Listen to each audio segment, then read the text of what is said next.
Assalamualaikum warahmatullahi wabarakatuh. Kali ini saya akan menjelaskan tentang dampak positif dan negatif dari kemajuan teknologi. Jika kita melihat sejarah, teknologi selalu menjadi penggerak utama perubahan besar dalam peradaban manusia. Dari revolusi industri hingga era digital seperti sekarang, teknologi terus berkembang untuk menjawab tantangan zaman. Namun, perkembangan ini tidak hanya membawa keuntungan, tetapi juga menuntut kita untuk beradaptasi dengan perubahan yang sangat cepat. Dalam hal ini, saya hanya ingin mengajak Anda memahami dampak-dampak teknologi, tetapi juga bagaimana kita sebagai masyarakat bisa menjadi pengguna yang cerdas dan bertanggung jawab. Oke, kita lanjut ke dampak positif. Apa saja sih dampak positif dari kemajuan teknologi? Yang pertama, mempermudah komunikasi. Salah satu contoh nyata dari kemudahan komunikasi adalah penggunaan media sosial yang memungkinkan orang berbagi pengalaman, gagasan, bahkan menyuarakan isu-isu penting. Gerakan sosial seperti kampanye lingkungan atau hak asasi manusia kini lebih mudah mendapatkan dukungan global melalui media teknologi ini. Oke, yang kedua ada akses informasi yang tak terbatas.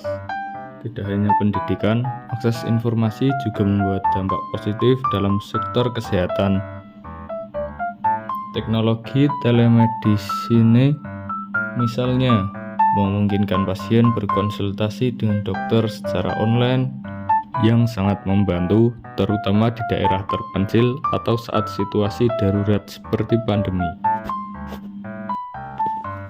Untuk yang ketiga, yaitu efisiensi kerja.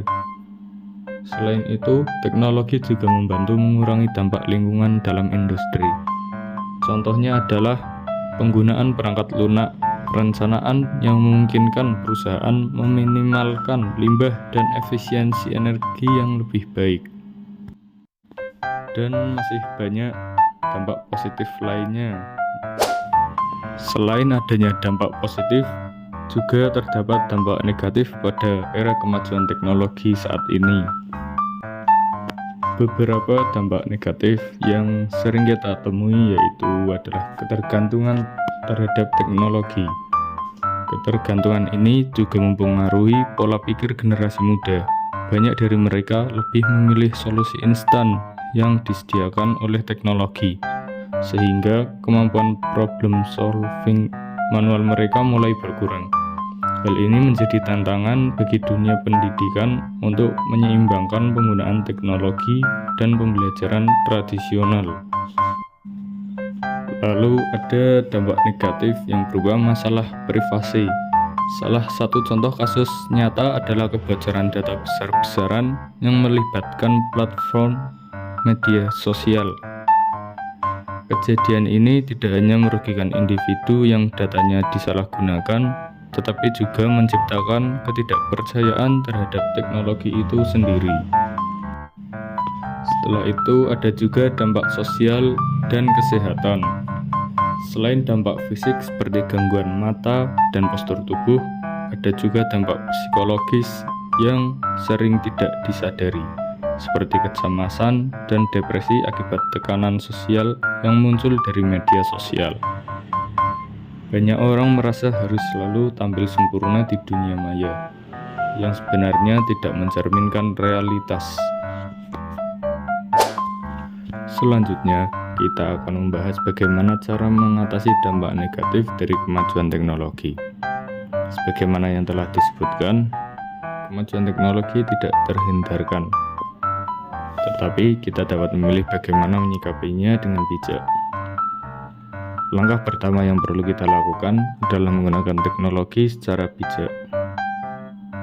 Artinya, kita harus memiliki kontrol atas teknologi, bukan sebaliknya.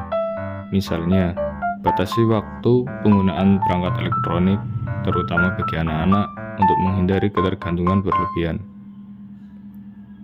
Pengaturan waktu seperti ini juga membantu kita menjaga keseimbangan antara aktivitas online dan aktivitas offline. Langkah kedua adalah memberikan edukasi tentang keamanan digital.